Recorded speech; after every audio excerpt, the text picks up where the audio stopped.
আমাদের আজকের গল্প মাসুদ রানা সিরিজের দুরন্ত কৈশোর। লিখেছেন লেখক কাজী আনোয়ার হোসেন, সহযোগী ইসমাইল আরমান। পার্ট 10। বাংলাদেশ কাউন্টার ইন্টেলিজেন্সের এক দুর্দান্ত দুঃসাহসী স্পাই গোপন মিশন নিয়ে ঘুরে বেড়ায় দেশ দেশান্তরে। বিচিত্র তার জীবন, অদ্ভুত রহস্যময় তার গতিবিধি, কোমলে কোঠরে মেশানো নিষ্ঠুর সুন্দর এক অন্তর। একা টানে সবাইকে, কিন্তু বাদনে জড়ায় না। কোথাও অন্যায় অবিচার অত্যাচার দেখলে রুখে দাঁড়ায়। পদে পদে তার বিপদ, শিহরণ, ভয় আর মৃত্যুর হাতছানি। আসুন এই দুর্দর্শ চিরনবীন যুবকটির সঙ্গে পরিচিত হই। সীমিত গণ্ডিবদ্ধ জীবনের একঘেয়েমি থেকে এক টানে তুলে নিয়ে যাবে ও আমাদের স্বপ্নের এক আশ্চর্য মায়াবী জগতে। আপনি আমন্ত্রিত। ড্যানি গ্রিফিনের তার বাবার এই দুর্গ মোটেই পছন্দ নয়। এই দুর্গে আনন্দময় কিছুই নেই। এখানে আছে শুধু অস্ত্র শস্ত্র, মৃত জীবজন্তু আর মান্দাতা আমলের নিষ্প্রাণ সব আসবাবপত্র। কথা বলার কেউ নেই, আদর করার কেউ নেই। রুক্ষ স্বভাবের লোকজনের দুর্গ ভরে রেখেছেন লর্ড গ্রিফিন। সমবয়সী তো দূরের কথা, একজন নারীও নেই এখানে। কেঁপে উঠল ড্যানি ঠান্ডায়। পুরো দেওয়ালের কারণে তাপ ঢোকে না দুর্গের ভেতর, তাপ বেরোতেও পারে না। শীত, গ্রীষ্ম, বর্ষা সারা বছরই তাই আগুন জ্বালিয়ে রাখা হয় ফায়ার প্লেসে। পুরনো আমলের দুটো বর্ম সাজিয়ে রাখা হয়েছে ফায়ার প্লেসের দুপাশে। উপরের দেওয়ালে ঝুলছে একটা তৈলচিত্র, বয়সের ভারে কালচে হয়ে এসেছে। নৃশংস এক দৃশ্য ফুটে আছে ছবিটায়। ঐতিহাসিক এক মুহূর্ত, নিষ্পাপদের হত্যাকাণ্ড। প্রাচীনকালে ইহুদি রাজা হেরডের ভবিষ্যৎবাণী শুনেছিলেন, খুব শীঘ্রই তার রাজ্য বেথলেহেমে নাকি এমন এক শিশু জন্মাবে যে একদিন দখল করবে সিংহাসন। সঙ্গে সঙ্গে হুকুম জারি করেন তিনি, 2 বছরের নিচে যত ছেলে শিশু আছে রাজ্যে সবাইকে হত্যা করতে হবে। তৈলচিত্রে সেই ঘটনার প্রতিফলন ঘটেছে। দেখা যাচ্ছে রোমান সৈনিক আর পুরোহিতের সাজে একদল লোক তলোয়ার আর খাটো বর্শা নিয়ে আক্রমণ করছে নিরীহ কিছু নারী ও শিশুকে। নারীরা চিৎকার করছে আতঙ্কে, চেষ্টা করছে সন্তানকে বাঁচাবার। ছবির মাঝখানে একটা লোক 2 হাতে উঁচু করে ধরেছে এক সদ্যজাত বাচ্চাকে। তার পায়ের নিচে দলিত মথিত হচ্ছে অসংখ্য শিশুর লাশ। ভয়াবহ নৃশংস ব্যাপার। খাবারের কক্ষে এ ধরনের বিবশ ছবি টাঙ্গানো উচিত কিনা এ নিয়ে অনেকবার ভেবেছে ড্যানি, কিন্তু সাহস করে বাবাকে বলতে পারেনি কথাটা। তিনি কোনোদিন ছবির দিকে ফিরেও তাকিয়েছেন কিনা সন্দেহ, কিন্তু ড্যানি তাকায় তাকায় বিশেষ এক নারীর কারণে। ছবির এক প্রান্তে দেখা যাচ্ছে মহিলাটিকে, আতঙ্কে সাদা হয়ে আছে মুখ। কেন যেন তাকে দেখলেই মায়ের কথা মনে পড়ে ওর। মায়ের কোনো ছবি নেই ওর কাছে, লর্ড গ্রিফিন রাখতে দেননি। চেহারায় সামান্য মিল থাকা আতঙ্কিত মহিলাটাই এখন ওর জন্য মায়ের প্রতিচ্ছবি। ব্যাপারটা সুখকর নয় মোটেই। 5 বছর আগে ইংল্যান্ডে আসার সময় মাকে আমেরিকায় ফেলে এসেছে ওরা। লর্ড গ্রিফিন সাফ সাফ জানিয়ে দিয়েছেন, ওকে আর কোনোদিন দেখবে না তুমি। বয়স কম ছিল তখন ড্যানির। বাবাকে অতটা ভয় পেতে শেখেনি। সরাসরি জিজ্ঞেস করেছিল, কেন? ওকে আর প্রয়োজন নেই আমাদের। তোমার মা ছিল একজন দুর্বল বাজে মহিলা। এমন ভাবে বলছো যেন মা মরে গেছে। তোমার জন্য তো সে মৃত্যুই। আর কখনো দেখা সাক্ষাৎ হবে না তোমাদের, আমি সেটা নিশ্চিত করব। অন্য কোনো মহিলাও আমাদের জীবনে বাগড়া দিতে আসবে না। কি হয়েছিল তার কিছুই জানে না ড্যানি। ভাষা ভাষা কথা শুনেছে কেবল। কোর্টে নাকি মামলা ঠুকেছিলেন ওর বাবা মায়ের বিরুদ্ধে। ডার্ক সাইটে উকিল নিয়োগ করে জিতে নিয়েছিলেন কেস। সেই সঙ্গে ওর কাস্টডি। কাস্টডি শব্দটার অর্থই জানতো না তখন, পরে জেনেছে। এককভাবে ওকে প্রতিপালনের দায়িত্ব নিয়েছেন বাবা। অল্প বয়সে পিতার মস্ত ভক্ত ছিল ড্যানি, পুজো করত তাকে। নতুন জায়গায় এসে তাই মহা আনন্দে কাটিয়েছে বেশ কয়েক বছর। একবারও ভাবিনি আমেরিকায় ফেলে আসা মায়ের কথা।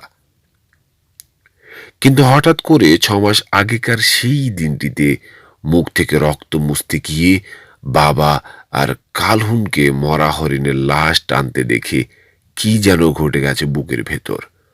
হাহাকার করে উঠেছে অন্তরাত্মা, অনুভব করেছে বিশাল এক শূন্যতা।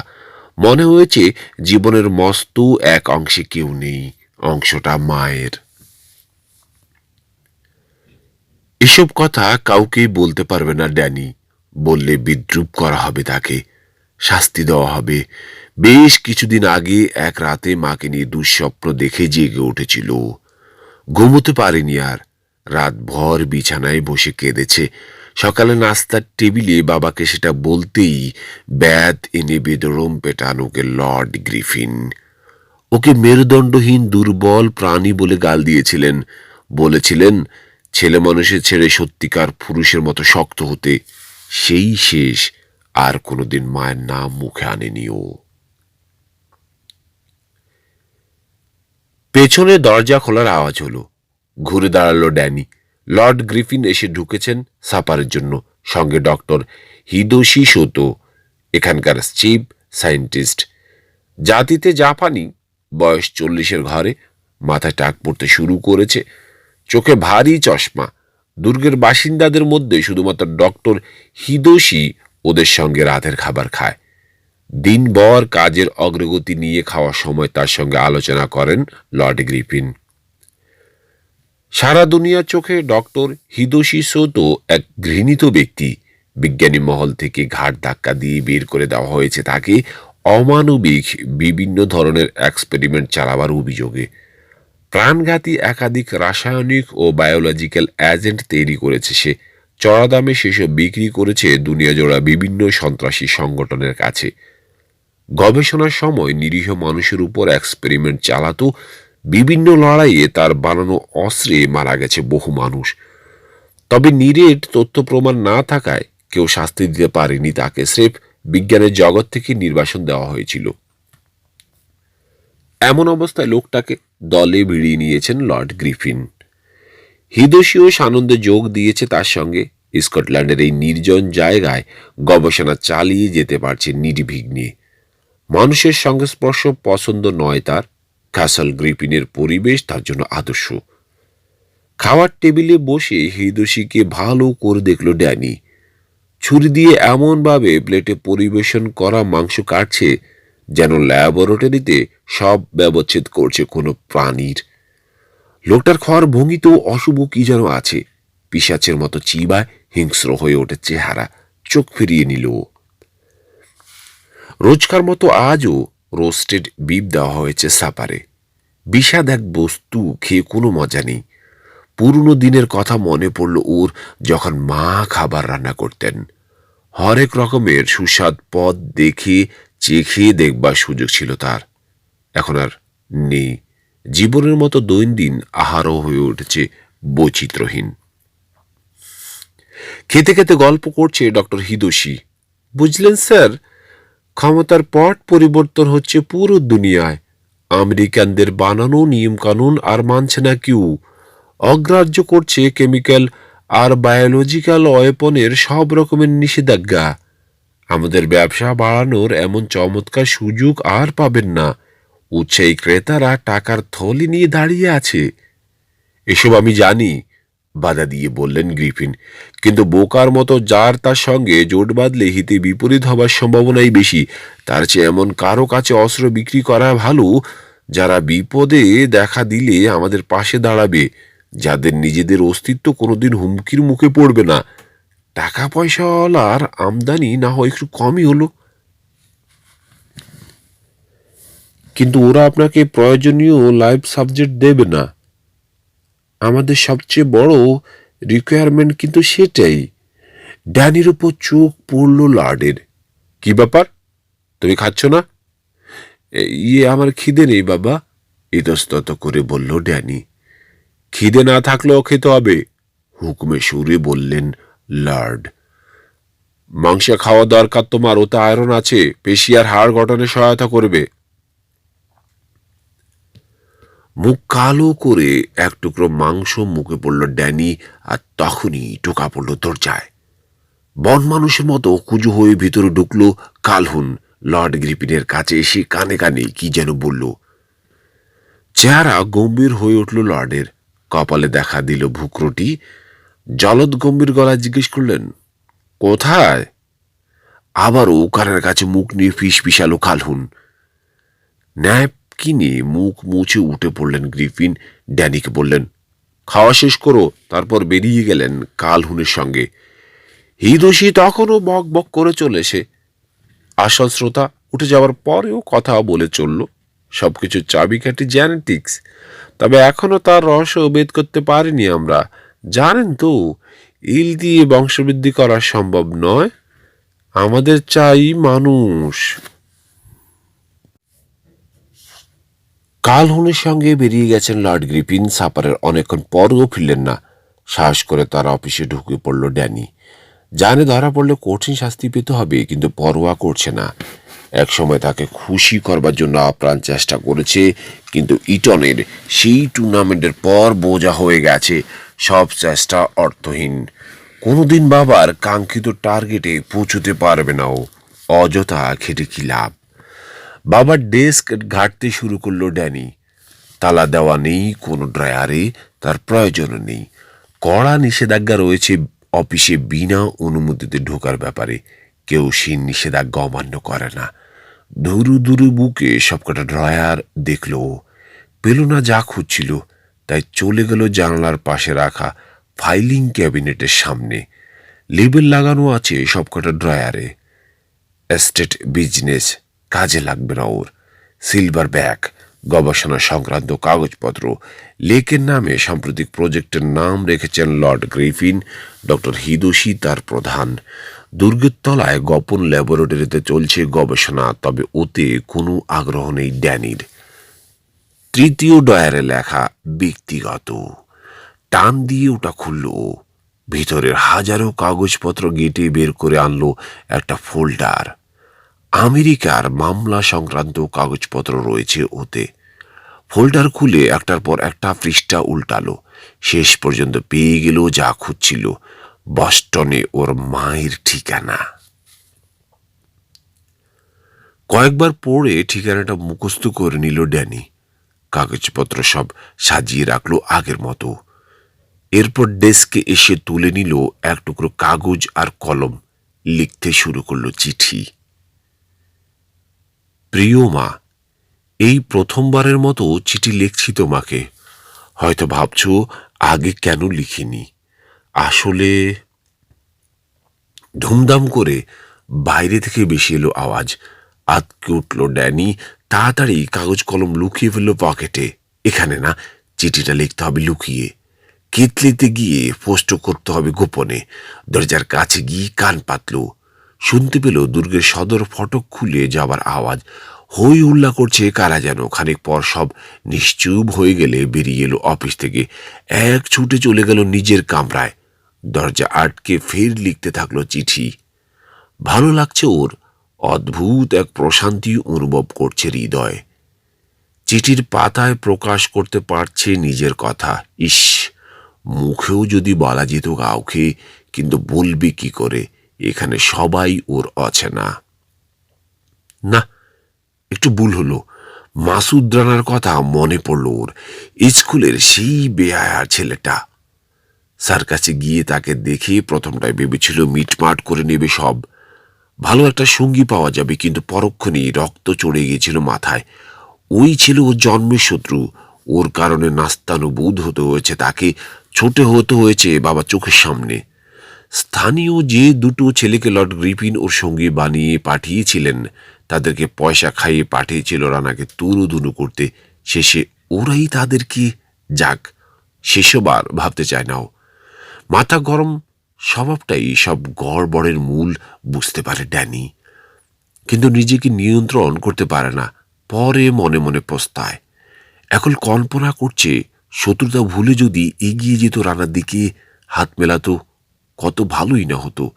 ছুটির এই প্রাণহীন দিনগুলোয় একজন বন্ধু পাওয়া যেত, কিন্তু না, নিজের অহম বিসর্জন দিয়ে শত্রুর সঙ্গে বন্ধুত্ব পাতানো সম্ভব নয় ওর পক্ষে। বাবা জানতে পারলে পিঠে চামড়া তুলে নেবেন। নিচ তলা থেকে ভেসে আসা নতুন শব্দে মনোযোগ টুটে গেল ড্যানির। ক্রুদ্ধ হুঙ্কার শোনা যাচ্ছে, সেই সঙ্গে যন্ত্রণাকাতর আর্তনাদ। শাস্তি দেওয়া হচ্ছে কাউকে। ওয়ার্কারদের কেউ বোধ হয় এসব নিত্য নৈমিত্তিক ঘটনা নিয়ম ভাঙে ওরা, তার জন্য শাস্তিও পায়। কালহুন একটা রক্তলোলুপ পিশাচ, দয়া মায়া বলে কিছু নেই তার ভিতরে। এই ধরনের ঘটনায় তার হাতেই দোষীকে তুলে দেন লর্ড গ্রিফিন।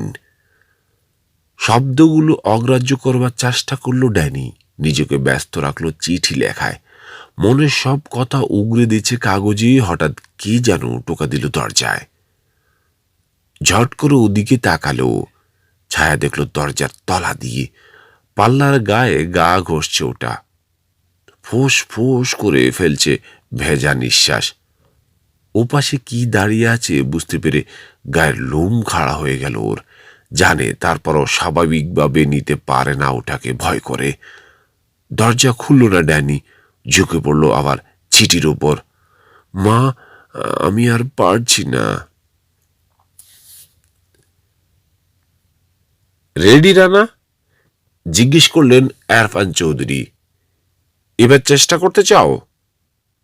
অবশ্যই চাচা, বলল রানা দৃঢ় গলায়। তাহলে শুরু করো।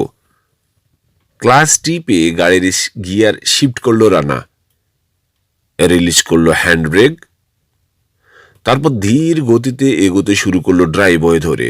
গত 2 দিন থেকে সকালবেলা কটেজের পিছনে মাঠে ড্রাইভিং প্র্যাকটিস করছো, বিকেলে তামিল নিচ্ছে ইঞ্জিন সম্পর্কে।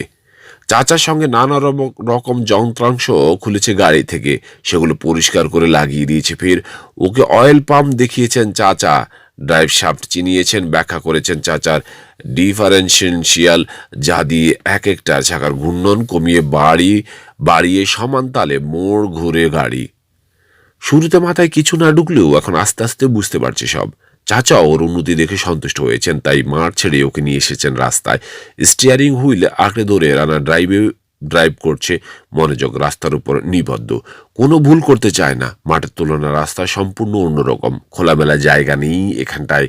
দুপাশে গাছের সারি, মাঝখান দিয়ে চলে গেছে এক চিলতে পথ। মসৃণ নয়, এবড়ো থেবড়ো, ঘন ঘন ঝাঁকে গেছে গাড়ি। হাত ছুটে যেতে চাইছে স্টিয়ারিং হুইল থেকে, তারপরেও নিরাপদেই পৌঁছতে পারল অ্যাস্টেটের ফটক পর্যন্ত। গাড়ি ঘুরিয়ে নেবার জন্য জায়গা বদল করলেন চাচা। বললেন, ভালোই চালিয়েছ, তবে খুব আস্তে। ফেরার পথে আর কিছুটা স্পিড বাড়িয়ে চেষ্টা করো, কেমন? মাথা ঝাঁকালো রানা। 2 দিন কেটে গেছে লর্ড গ্রিফিনের এলাকা ঘুরে আসার পর। এর মাঝে রিড বা হ্যামার জোন্স কারো তরফ থেকে কোনো খবর পায়নিও। অধৈর্য হয়ে উঠেছে। ড্রাইভিং শিখছে মনকে ব্যস্ত রাখার জন্য, কিন্তু লর্ড গ্রিফিন বা তার দুর্গকে ভুলতে পারছে না কিছুতেই। মনে হচ্ছে রডনিকে খুঁজে বের করবার জন্য ওর পক্ষ থেকে কিছু করা জরুরি, কিন্তু হ্যামার যতক্ষণ না ডেকে পাঠাচ্ছে, হাত পা গুটিয়ে বসে থাকা ছাড়া উপায় নেই। পরের 1 ঘন্টা ড্রাইভ করলো রানা, আত্মবিশ্বাস বাড়লো। চাচা এবার উৎসাহ দিলেন টপ গিয়ারে ড্রাইভ করবার। তুমি পারবে রানা, বললেন তিনি। শুধু খেয়াল রাখো গাড়ির মতিগতির দিকে, রাস্তার দিকে, কাজটা কঠিন না। মনে মনে তৈরি হলো রানা। রাস্তাটা মুখস্থ হয়ে গেছে ওর। জানে কোথায় উঁচু নিচু আছে, কোথায় মোড় নিতে হবে, কোথায় গতি বাড়াবার মতো সরল বিস্তার পাওয়া যাবে। গাড়িটাও কোনো পরিস্থিতিতে কিভাবে সাড়া দেয় বুঝে ফেলেছে। ইঞ্জিন নিউট্রালে রেখে অ্যাক্সেলেটরে চাপলো ও কয়েকবার, যেন হুঙ্কার ছাড়লো। কল্পনার চোখে নিজেকে রেসিং কারের ড্রাইভারের জায়গায় দেখছে। সন্তুষ্ট হয়ে রিলিজ করলো ব্রেক, গিয়ার বদলে চাপ দিল অ্যাক্সেলেটরে। সঙ্গে সঙ্গে ধীরে ছাড়লো ক্লাস। ছুটল আলফা রোমিও, গতি বাড়ছে প্রতি মুহূর্তে। ফার্স্ট গিয়ার থেকে সেকেন্ড গিয়ারে গেল রানা, এরপর থার্ড গিয়ারে এসে গেল প্রথম মোড়। আলতো করে ব্রেকে চেপে গতি কমালো, ভন ভন করে ঘুরালো স্টিয়ারিং। চমৎকার দক্ষতায় নিপুণভাবে পেরিয়ে এলো মোড়। পরক্ষণে হাত উঠল। রাস্তার ঠিক মাঝখানে ভোজবাজির মতো উদো হয়েছে একটা কালো ঘোড়া। গাড়ি দেখে হেসা রব করে উঠেছে, শূন্য তুলে ফেলেছে 2 পা। ব্রেক চেপে ধরল রানা, মিশিয়ে দিল ফ্লোরবোর্ডে। একই সঙ্গে পাগলের মতো ঘোরালো স্টিয়ারিং, মাটিতে স্কিড করে ঘুরে গেল গাড়ি। কোনো মতে সংঘর্ষ এড়ালো ঘোড়ার সঙ্গে। 10 ফুট দূরে গিয়ে থমকে দাঁড়ালো। ইঞ্জিন বন্ধ হয়ে গেল বিশ্রী আওয়াজ তুলে। বুকের ভেতর হাতুড়ির বাড়ি পড়ছে রানার। শ্বাস নিচ্ছে ঘন ঘন। আরেকটু হলেই ঘাড় ফেরালো। ঘোড়া আর তার আরোহীকে চিনতে পারলো সঙ্গে সঙ্গে। মার্টিনের পিঠে প্যানিলুপি ম্যাকিন্টশ। ঘোড়াটা এখনো লাফাচ্ছে, তবে দক্ষ হাতে তাকে শান্ত করলো প্যানি, বাধ্য করলো থামতে। সরি, জানালা দিয়ে গলা চড়িয়ে বলল রানা। হওয়াই উচিত, রাগী গলায় বলল পেনি। দেখে চালাতে পারো না? গাড়ির আওয়াজ দূর থেকেই শোনা যাবার কথা। দরজা খুলে নামলো রানা।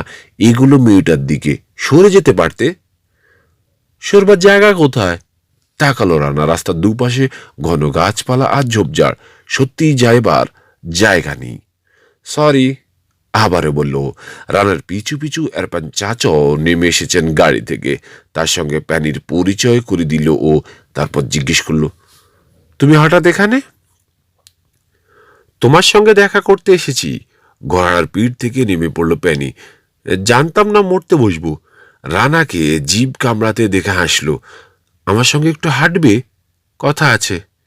চাচার দিকে তাকালো রানা। এরফান চৌধুরী বললেন, অসুবিধে নেই, তোমরা গল্প করো, আমি গাড়ি নিয়ে যাচ্ছি, লাঞ্চে দেখা হবে। চলে গেলেন তিনি। ঘোড়ার লাগাম ধরে হাঁটতে শুরু করলো পেনি। পাশে রানা। রাস্তা থেকে নেমে গাছপালার ছায়া নামলো দুজনে। ঘোড়াটাকে মুগ্ধ চোখে দেখছে রানা। তা লক্ষ্য করে পেনি প্রশ্ন ছুড়ল, ঘোড়ায় চড়তে জানো? অবশ্যই, জোর গলায় বলল রানা, যদিও পারে না। সুন্দরী একটি মেয়ের সামনে নিজের অক্ষমতা প্রকাশ করতে চাইছে না। তাহলে কখনো সখনো আমার সঙ্গে ঘুরতে যেতে পারো, ঘোড়া ধার দিতে পারবো। ভেবে দেখি, ভাব নিল রানা। আমি কিন্তু এই ব্যাপারে কথা বলতে আসিনি, তাড়াতাড়ি বলল প্যানি। সবুজ চোখ দুটো জল জল করছে উত্তেজনায়। হয়েছে কি, তোমাদের সঙ্গে দেখা হওয়ার পর কেতলি থানার সার্জেন্ট মরের সঙ্গে কথা বলেছি। জিজ্ঞেস করলাম লর্ড গ্রিপিনের বিষয়ে। কি জানতে পারলে? থানায় কিছুই জানাননি লর্ড। ওই যে লেকের ওদিকে রডনিকে যে দেখেছিলাম সে ব্যাপারে। পুলিশের কাছে সেটা অস্বাভাবিক মনে হয়নি? পাগল হয়েছ? লর্ডের বিরুদ্ধে কোনো কিছুই শুনবে না সার্জেন্ট মোরো। তার ধারণা ভদ্রলোক একজন মহাপুরুষ। এত উঁচু ধারণা কেন? শুকিয়ে যাওয়া একটা ঝর্ণার পাশে পৌঁছেছে ওরা। গাছের পাতার ফাঁক দিয়ে রোদ লুকোচুরি খেলছে ওখানে। প্যানি বলল, পুরনো লর্ড মারা যাবার পর সবাই ভেবেছিল গ্রামটা শেষ হয়ে যাবে, এলাকার উন্নয়ন করবে না কেউ। কিন্তু লর্ড গ্রিপিন এসে টাকা ছাড়তে শুরু করলেন, প্রয়োজনে অপ্রয়োজনে। লোকের মুখে হাসি ফিরে এসেছে। হাসির পিছনে আছে ভয়। লর্ড যদি গ্রামে টাকা দেওয়া বন্ধ করে দেন, তাই কেউ কিছু বলতে বা শুনতে রাজি নয়। আমার কি ধারণা জানো? ভদ্রলোক টাকা ওড়াচ্ছে এই কারণেই, যাতে কেউ তার কাজে নাক না গলায়, প্রতিবাদ না করে। তাকে দেখো বা না দেখো, নিশ্চিত থাকতে পারো পুরো এলাকা কিনে রেখেছেন তিনি। কিন্তু যত কিছুই হোক, তুমি যে ইনফরমেশন দিয়েছো সেটা তো অগ্রাহ্য করা সম্ভব না। পুলিশ নিশ্চয় খোঁজ খবর নেবে। কে? সার্জেন্ট মরো? বিদ্রুপের সুরে বলল প্যানি। কোনোদিন দেখেছো তাকে? না, মাথা নেড়ে বলল রানা। সমস্যা কি তার? বেটা একটা মোটা শুয়োর, অকর্মার ধাড়ি, অলসের হদ্দ। তাছাড়া প্রতি ক্রিসমাসে গ্রিফিন ক্যাসল থেকে উপহারের ঝুড়ি পায় সে। মাসে মাসে মশওয়ারও প্রায় বোধ হয়। আর যাই ঘটুক, তদন্ত করতে গিয়ে লর্ড গ্রিফিনকে চটাবে না ও কিছুতেই। না রানা, পুলিশি সাহায্য যদি চাও, নিজেই পুলিশ হতে হবে তোমার। কারণ সার্জেন্ট মরো আর একটা কলা গাছের মধ্যে কোনো পার্থক্য নেই। আমি এমনিতেও নিজ থেকে খোঁজখবর নেবার কথা ভাবছি, রানা জানালো। তাহলে সাবধান থাকবার পরামর্শ দেব তোমাকে। রানার কাঁধে হাত রাখলো পেনি, কষ্টে আন্তরিকতা। কারণ লোকে যাই বলুক, লর্ড গ্রিপিন মোটেই সুবিধের মানুষ নন। মানে? সামনে এক টুকরো ঘাসে ঢাকা জমি দেখতে পেয়ে মার্টিনির লাগাম ছেড়ে দিল পেনি। এগিয়ে গিয়ে ঘাস খেতে থাকলো ঘোড়াটা। মাটির একটা ডিবির উপর পাশাপাশি বসলো রানা আর পেনি। পুরনো লর্ডের অ্যাস্টেট ম্যানেজার ছিল আমার বাবা, প্যানি বলল। সবকিছু দেখাশোনা করতো। লর্ড গ্রিপিন আসার পরও প্রথম কিছুদিন পালন করেছে দায়িত্বটা। ভদ্রলোক প্রচুর টাকা খরচ করছিলেন এস্টেট, দুর্গ আর গ্রামের পিছনে। সেসব দেখে বাবাও শুরুতে পছন্দ করেছিল তাকে, কিন্তু যত দিন গেল ততই পছন্দ কমতে থাকলো। লর্ডের আসল চেহারা প্রকাশ পেতে থাকলো বাবার সামনে। দয়া মায়া বলে কিছুই নেই লোকটার ভিতরে। কারো আবেগের পরোয়া করেন না, আচরণ করেন মনিবের মতো, যেন আমার বাবা তার কৃতদাস। এসব নিয়ে প্রায় তার সঙ্গে খিটমিটি লাগতো বাবার। একদিন দুজনে রাইডিংয়ে বেরোলো। এস্টেটের চারধারে যে বেড়া তৈরি হচ্ছিল তা দেখবে বলে। হঠাৎ কেন যেন ভয় পেয়ে লর্ডের ঘোড়া তাকে পিঠ থেকে ফেলে দেয়। ব্যাস, আর যায় কোথায়। লর্ডের মাথায় রক্ত চড়ে গেল। হাতের লাঠি দিয়ে বেদম পেটাতে শুরু করলেন ঘোড়াকে। বাবা বাধা দিতে গেলে এক কথায় চাকরি থেকে বের করে দিলেন। চিন্তা করো ব্যাপারটা। বেকার হয়ে গেল বাবা। অনেক দিন কোনো কাজ খুঁজে পায়নি। খুব খারাপ সময় গেছে আমাদের। শেষে গ্লেনকোতে ছোট একটা চাকরি নিয়ে চলে যেতে হয়েছে তাকে। ছুটি ছাটা আসে, নইলে বাবার দেখা পাই না। এইসব কিছুর জন্য দায়ী লর্ড গ্রিপিন। লোকটাকে আমি পছন্দ করি না রানা। বিশেষ করে যে লোক ঘোড়ার সঙ্গে অমন নিষ্ঠুরতা করতে পারে তাকে কখনই আমার পক্ষে পছন্দ করা সম্ভব না। রানা মাথা ঝাঁকালো। তাহলে ধরো সেদিন যদি তুমি সত্যি রডনিকে দেখে থাকো, আর যদি লর্ড গ্রিফিনের লেকে মাছ ধরতে গিয়ে ধরা পড়ে থাকি, কি ঘটতে পারে বলে মনে হয়? লর্ড গ্রিফিন কি খারাপ কিছু করবেন ওর সঙ্গে? অসম্ভব বলে মনে করি না, প্যানি বলল। ওখানকার পরিস্থিতি নিশ্চয়ই দেখেছ। এত গোপনীয়তা, তার পিছনে নিশ্চয়ই কোনো রহস্য আছে। লর্ড সেটা কাউকে জানতে দিতে চায় না। পুলিশও তাকে ঘাটাতে চায় না। ভাবছি রেডকে নিয়ে আবার যাব ওখানে, রানা বলল। আমাদেরকে জানতেই হবে রডনের ভাগে কি ঘটেছে। চোখ উজ্জ্বল হলো পেনির। আমি কি নেবে তোমাদের সঙ্গে? তিনজনে ভালোই দল হবে আমাদের। তাছাড়া মার্টিনি থাকায় যেখানে সেখানে দ্রুত যাওয়া আসা করতে পারবো আমি। কিন্তু তুমি তো মেয়ে। ওর উৎসাহে পানি ঢেলে দিল রানা। এসব কাজে মেয়েদের থাকা উচিত না, কাজটা পুরুষের। ব্রু কুচকে কয়েক মুহূর্ত ওর দিকে চেয়ে রইল পেনি, তারপর হেসে উঠল হা হা করে। বলে কি ছেলে, তুমি পুরুষ? পুচকে ছোড়া একটা। হাতের জোর, পায়ের জোর, গলার জোর, সব দিক দিয়েই আমি তোমার চেয়ে অনেক শক্তিশালী। যে কোনো কাজই তোমার চেয়ে ভালো করতে পারি আমি। অসম্ভব। শোনো, বাড়িতে প্রতিদিন ভারী কাজ করি আমি। ভারী ভারী বস্তা আর খড়ের গাদা টানি গোলা করে।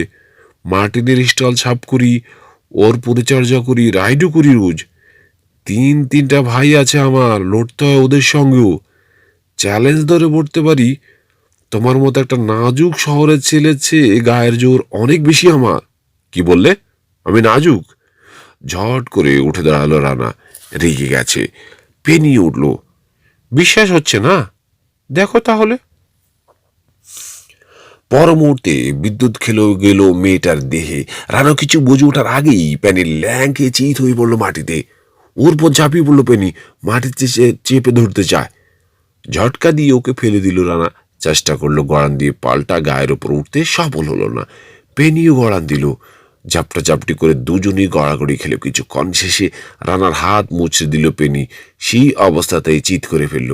গায়ের সমস্ত শক্তি দিয়ে চেপে বসে রইল বুকের ওপর। নড়বার আর উপায় রইল না রানার। হা করতেই ওর মুখে এক মুঠো মরা পাতা গুঁজে দিল পেনি। থু দিয়ে মুখ থেকে মরা পাতা ফেলল রানা। চেহারা বিকৃত করে ফেলেছে। হাসতে হাসতে পেনি বলল, কি হলো তো প্রমাণ? কি হলো তো প্রমাণ? গায়ের মেয়েদের আর কোনোদিন অবজ্ঞা করবে? ছাড়ো আমাকে। নিশ্চয়ই। রানাকে ছেড়ে দিয়ে উঠে দাঁড়ালো দোষী মেয়েটা। আর কোনো কথা না বলে মার্টিনির পিঠে চলল। ঘোড়া দাবড়ে ছুটে হারিয়ে গেল মুহূর্তে। গা থেকে ধুলোবালি আর মরা পাতা ঝাড়ল রানা। একটু রাগ লাগলো। মেয়েটার প্রতি শ্রদ্ধা চলে এসেছে। ওর দেখা আর 10টা মেয়ের মতো লাজুকতা নয় পেনিলোপি ম্যাকিন্টশ। ওর দেখা আর 10টা মেয়ের মতো লাজুক লতা নয় পেনিলোপি ম্যাকিন্টশ। সৌন্দর্যের পাশাপাশি রয়েছে কাঠিন্য, সেই সঙ্গে রয়েছে দুঃসাহস ও ব্যক্তিত্ব। ভালো লেগেছে ওর। রান্না বান্না বা পুতুল খেলায় এই মেয়েকে মানায় না। রেডের কথাই ঠিক, মেয়ে বটে একটা। সন্ধ্যায় রাতের খাবার খেয়ে বেরিয়ে পড়ল রানা। ফুপুর কাছ থেকে দিক নির্দেশ নিয়ে একটা ম্যাপ এঁকে ফেলেছে, চাচার কাছ থেকে নিয়েছে একটা টর্চ লাইট।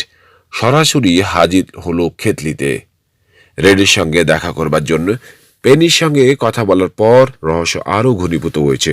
অপেক্ষা করা আর সম্ভব হচ্ছে না ওর পক্ষে। অ্যানি রাইলির বাড়িটা ছোট, গ্রামের এক কোণে অবস্থিত।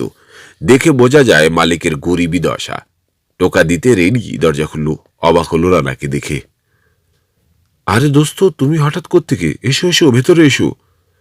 সামনের কামরায় ছোট 3 ছেলে মেয়ে নিয়ে বসেছিলেন মিসেস রাইলি। রানাকে দেখে ব্যতিব্যস্ত হয়ে উঠলেন। জানতে চাইলেন কিছু খেতে দেবেন কিনা। মাথা নাড়ল রানা। ঘরের অবস্থা করুণ, ফার্নিচার বলে তেমন কিছুই নেই। একটা মাত্র প্রদীপ জ্বলছে। কয়লার আগুন জ্বেলে গরম রাখা হয়েছে ঘর। রানাকে পিছনের আঙ্গিনায় নিয়ে গেল রেড। ওখানে বসে কথা হলো দুজনের। মিস্টার হ্যামারের কোনো খবর পেয়েছো? জানতে চাইল রানা। হুম, মাথা নাড়ল রেড। দেওয়ালের উপর দিয়ে থুতু ফেলল বাইরে। ওর কথা মতো গ্রামের লোকজনের সঙ্গে কথা বলেছি, কিন্তু তেমন কিছুই জানতে পারিনি। কি জেনেছ সেটাই বলো। সত্যি বলতে কি, কিছুই না। সবাই শুধু প্রশংসা করছে লর্ড গ্রেফিনের। একটা মন্দ কথা শুনিনি। আমার একটু সন্দেহ হচ্ছে রানা, আমরা ভুল লোকের পিছনে সময় নষ্ট করছি না তো? আমার তা মনে হয় না। মাথা নাড়ল রানা। পেনির কাছে যা যা শুনেছে সব খুলে বলল বন্দুকে।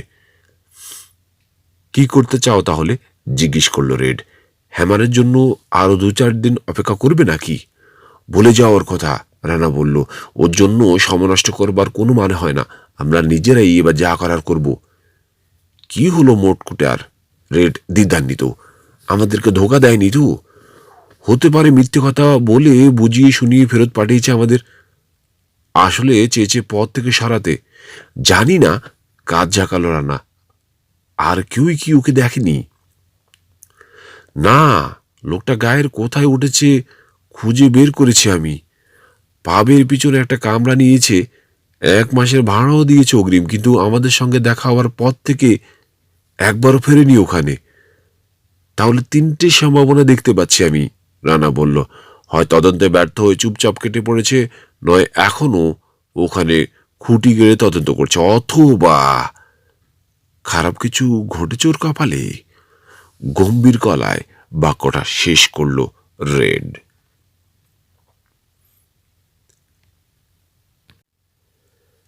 রানা যখন কটেজে ফিরল, ফুপু তখন কিচেনে বাসন গোছন ধোয়ায় ব্যস্ত। সোজা তার কাছে গিয়ে হাজির হলো। অনুমতি চাইল 2 দিনের জন্য রেডের সঙ্গে ক্যাম্পিংয়ে যেতে। প্রথমে একটু গাইগুই করলো, শেষে রাজি হলেন ফুপু। তবে কথা আদায় করে নিলেন সাবধানে থাকবে রানা, ঝামেলা দেখলেই ফিরে আসবে বাড়িতে। সব শর্ত মেনে নিল রানা। চেপে গেল রডনি রাইলি, হ্যামার আর লর্ড গ্রিফিনের কথা। ওর আসল উদ্দেশ্য জানলে ফুপু ঘর থেকেই বেরোতে দেবেন না ওকে। দুজনে যখন কথা বলছে, তখনই গায়ে কম্বল জড়িয়ে কিচেনে উপস্থিত হলেন চাচা। চেহারা আরো ফ্যাকাশে হয়ে গেছে তার। হাঁটছেন স্লথ পায়ে। তোমাদের গলা শুনলাম। বোনের চোখ রাঙানি দেখে কৈফিয়তের সুরে বললেন তিনি। ঘুমোতে পারছিলাম না। বিছানায় শুয়ে বিশ্রাম নেওয়া উচিত তোর, বললেন ফুফু। জানি, দীর্ঘশ্বাস ফেললেন চাচা, কিন্তু শুয়ে শুয়ে আর কত সময় অপচয় করব? হাতে তো সময় বেশি নেই। বাজে বকিস না তো, ঘুমাতে যা। আমারও ঘুম পেয়েছে। তাহলে তুমি যাও বুবু, আমি একটু বসি। শুয়ে থাকতে ইচ্ছে করছে না। একটা চেয়ার টেনে নিলেন চাচা। আমিও তোমার সঙ্গে বসি, রানা বলল। ইচ্ছে হলো বসো। দুজনের মুখের দিকে পালা করে তাকালেন ফুপু। তারপর বললেন, আমি শুতে যাচ্ছি, বেশি রাত জেগো না তোমরা। জাগবো না ফুপু। বেশ, সকালে তোমাকে কিছু খাবার প্যাক করে দেব। একটা ফার্স্ট এইড কিটও রেডি করে দেব, ঠিক আছে? Good night. চলে গেলেন ফুপু। চাচার দিকে ফিরে রানা বলল, তোমার অবস্থা আমি বুঝতে পারছি চাচা। মাঝে মাঝে আমারও ঘুমোতে ইচ্ছে করে না। মনে হয় ঘুমালে জীবনের কিছু মিস হয়ে যাবে। হাসলেন চাচা। তোমার বাবা আর আমি যখন ছোট ছিলাম, এক রাতে বাজি ধরেছিলাম দুজনের কেউই ঘুমাবো না। খুব চেষ্টা করেছি রাত ভর জেগে থাকতে, কিন্তু কখন যে দুজনেই ঘুমে পড়েছি বলতে পারবো না। কিন্তু সকালে উঠে আমরা এমন ভাব করলাম যেন ঘুমাইনি। একজন আরেকজনকে দোষ দিলাম ঘুমানোর জন্য। হা হা। কল্পনা করতে কষ্ট হয়। তোমরা কখনো আমার বয়সী ছিলে, রানা বলল। সবারই শৈশব কৈশোর থাকে রানা। আগুনের দিকে তাকিয়ে উদাস হয়ে গেলেন চাচা। তারপর আসে যৌবন, শেষে বার্ধক্য। এটাই জগতের নিয়ম। আয়নার দিকে তাকালে আজকাল খুব অবাক লাগে, বুঝলে? বিশ্বাস করতে পারি না ওই বুড়ো লোকটা আমি। তুমি মোটেও বুড়ো নয় চাচা, রানা প্রতিবাদ করল। কিন্তু আজকাল বুড়োর মতোই লাগে নিজেকে। কেসে উঠলেন চাচা, রুমাল বের করে চেপে ধরলেন মুখে। কেটে গেল কিছুটা সময়। আগুনের দিকে মুখ করে চুপচাপ বসে রইল চাচা ভাতিজা। বলবার মতো কোনো কথা খুঁজে পাচ্ছে না। একটু পর নতুন প্রসঙ্গ তুললেন চাচা। বড় হয়ে কি হতে চাও? কখনো ভেবে দেখেছো রানা? না চাচা, কখনো কাউকে দেখে কোনো ইচ্ছা হয়নি, পুলিশ, সৈনিক বা ফায়ারম্যান। কি জানি, রাগ করলেও রানা।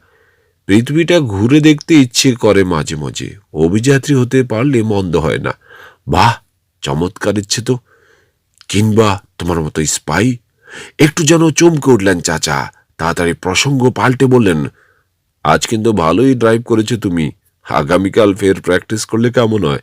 বিকেলে মাছ ধরতেও যেতে পারি। নদীটা আমাকে খুব টানছে। আবারও তাকে হতাশ করতে হলো রানার। রেডের সঙ্গে ক্যাম্পিংয়ে যাবার কথাটা বলল তাকে। ও ও, তাহলে এই জন্যই খাবার আর ফার্স্ট এড কিটের কথা বলেছিল বুবু, বললেন চাচা। সময় কাটাবার জন্য দারুণ প্ল্যান করেছো। ছোটবেলায় আমারও ক্যাম্পিংয়ে যাবার শখ ছিল। কথা শেষ করে আবার চুপ হয়ে গেলেন তিনি। ফায়ার প্লেসের আলোয় গম্ভীর দেখালো চেহারাটা। নীরবতা ভেঙে একটু পর মুখ খুললেন ইরফান চৌধুরী। থমথমে গলায় বললেন, তুমি স্পাই হবার কথা বললে রানা, কিন্তু পেশাটা স্রেফ উত্তেজনা বা রোমাঞ্চ নয়, এতে অনেক বিপদ রয়েছে। জানি তুমি সেদিন বলেছ। সব বলিনি, কিন্তু বোধহয় বলা দরকার। একবার ধরা পড়েছিলাম আমি শত্রুর হাতে। বড় ভয়ানক সে অভিজ্ঞতা। শুনবে? যদি তুমি বলো। ফোকার তুলে ফায়ার প্লেসের আগুন একটু উস্কে দিলেন তিনি। তারপর আশ করে বসলেন চেয়ারে। স্মৃতিস্রোতে বেশি গিয়ে বলতে শুরু করলেন, পূর্ব ইউরোপের ছোট্ট এক হোটেল থেকে গ্রেপ্তার করা হয় আমাকে। জামা কাপড়ও বদলাতে দেয়নি। হাতে হ্যান্ডকাপ পরিয়ে তুলেছিল একটা ট্রাকের পেছনে। ওদের হেডকোয়ার্টার ছিল মধ্যযুগীয় এক দুর্গে। সেখানে আমাকে নিয়ে যায় ওরা। আটকে শুরু করে জিজ্ঞাসাবাদ। আমার পরিচয়, কার হয়ে কাজ করি, আমার মতো আর কতজন এজেন্ট রয়েছে ওদেশে ইত্যাদি। বলা বাহুল্য সেসবের জবাব দেইনি আমি। ফলে মুখোমুখি হতে হলো নির্যাতনের। আর বিশদ বিবরণ জানতে চেয়েও না, বলতে চাই না আমি। শুধু এটুকু যেন দুঃস্বপ্নের মতো কতগুলো দিন কেটেছিল আমার। বোধ বুদ্ধি হারাতে বসেছিলাম, সময় জ্ঞান ছিল না। ছিল শুধু অসহ্য শারীরিক কষ্ট। মৃত্যু ভয় কাকে বলে সেবারই প্রথম জানলাম। জীবনের আশা ছেড়ে দিয়েছিলাম আমি রানা। বাঁচবো বলে ভাবতে পারিনি। কিন্তু বেঁচে তো আছো, নিশ্চয়ই পালিয়েছিল ওখান থেকে। দুর্বলভাবে হাসলেন চাচা। হ্যাঁ, বন্দিশালা আর ইন্টারোগেশন রুম বাদে আর একটা জায়গায় আমাকে যেতে দিত ওরা, বাথরুমে। পুরনো আমলের দুর্গের বাথরুম। দেওয়ালগুলো ভেজা, স্যাঁতসেঁতে। লক্ষ্য করলাম একপাশে দেওয়াল ফুঁড়ে বেরিয়ে এসেছে মরচে পড়া পানির পাইপ। লিক হয়ে দেওয়ালটা ভিজিয়ে দিয়েছে একেবারে। দুর্বল হয়ে গেছে পাথরের জোড়াগুলো। সেটা লক্ষ্য করে ফোন দিয়ে এলো মাথায়। বুঝতে পারলাম কিভাবে পালানো সম্ভব। যতবার বাথরুমে গেছি ততবারই খুঁচিয়ে খুঁচিয়ে আলগা করেছি জয়েন্টগুলো। সত্যি বলতে কি, পালাবার ওই সম্ভাবনাটুকুই ঠিক রেখেছিল আমাকে। নইলে অত্যাচারে মুখে পাগল হয়ে যেতাম। যত কষ্ট হোক, যত অসুবিধে থাকুক, বাথরুমে গিয়ে কাজে নেমে পড়তাম। প্রহুরদের সন্দেহ না জাগিয়ে যতটা করা যায় আর কি। ওভাবেই এক রাতে দেওয়াল থেকে খুলে আনলাম বড় সড়ো এক পাথর। ফোকর করে ফেললাম বেরুনের মতো। তারপর রুদ্ধশ্বাসে জানতে চাইল রানা। ফোকর গলে দোতলা থেকে লাফিয়ে পড়লাম নিচে। বাথরুমের বাইরে দাঁড়ানো 2 প্রহরীর অজান্তে। কপাল ভালো, যেখান থেকে বেরিয়েছি সেটা দুর্গের পেছন দিক, খুব বেশি পাহারা থাকে না ওদিকে। তাছাড়া সে রাতে তুষারপাত হচ্ছিল, প্রহরীরা কেউ টহল দিচ্ছিল না দুর্গের চারপাশে, তাই পালানোর ব্যাপারটা জানাজানি হওয়ার আগেই ঢুকে যেতে পারলাম জঙ্গলে। গা ঢাকা দিলাম। শত্রুরা পরে তল্লাশি চালাতে এসেছিল, তবে লুকোচুরি করে ফাঁকি দিয়েছি ওদের। ওরা হতাশ হয়ে চলে গেলে হাঁটতে শুরু করেছি। দিন 3 চলার পর পৌঁছেছি একটা গ্রামে। সেখান থেকে আমার ঊর্ধ্বতন অফিসারকে ফোন করলে তিনি লোক পাঠিয়ে আমাকে উদ্ধার করেন। মন্ত্রমুগ্ধের মতো শুনছিল রানা। চাচার কথা শেষ হলে বলল, দারুণ ব্যাপার, একেবারে গল্প কাহিনীর মতো। ব্যাপারটা মোটেই দারুণ নয় রানা, ভয়ঙ্কর। এসব কথা কেউ জানে না, শুধু তোমাকেই বললাম। কেন? কি জানি। দীর্ঘশ্বাস ফেললেন চাচা। হয়তো তুমি স্পাই হতে চেয়েছো বলে। এই পেশার কঠিন দিকটা জানা থাকা উচিত তোমার। কঠিন হলেও, রানা বলল, অফিসে কেরানিগিরির চেয়ে তো ভালো। আমি জীবনে ভিন্ন কিছু করতে চাই চাচা, এমন কিছু যার ছাপ রেখে যেতে পারি মানুষের মনে। সেটা আরো অনেকভাবে করা যেতে পারে। উঠে দাঁড়ালেন চাচা। যাকগে, রাত অনেক হয়েছে, তুমি তো কাল ক্যাম্পিংয়ে যাবে, এসো দেখি কিছু সাহায্য করতে পারি কিনা। রানাকে নিজের কামরায় নিয়ে গেলেন তিনি। সুটকেস খুলে বের করে দিলেন ছোট একটা ফোল্ডিং নাইফ।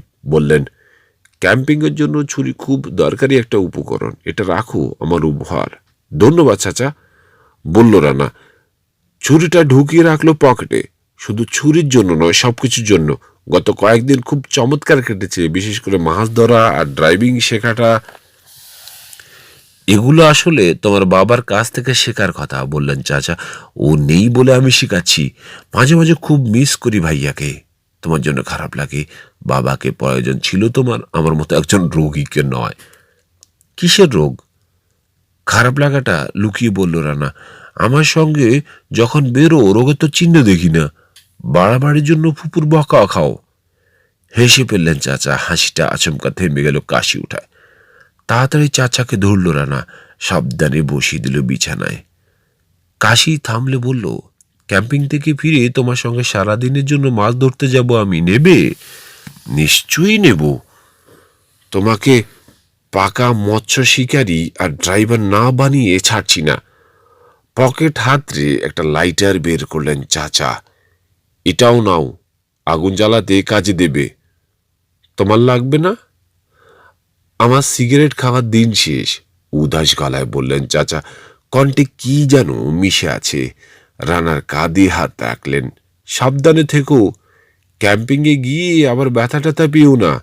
তুমি ফিরলে চেষ্টা করে দেখব নদী থেকে একটা বড় সড়ো স্যামন ধরা যায় কিনা।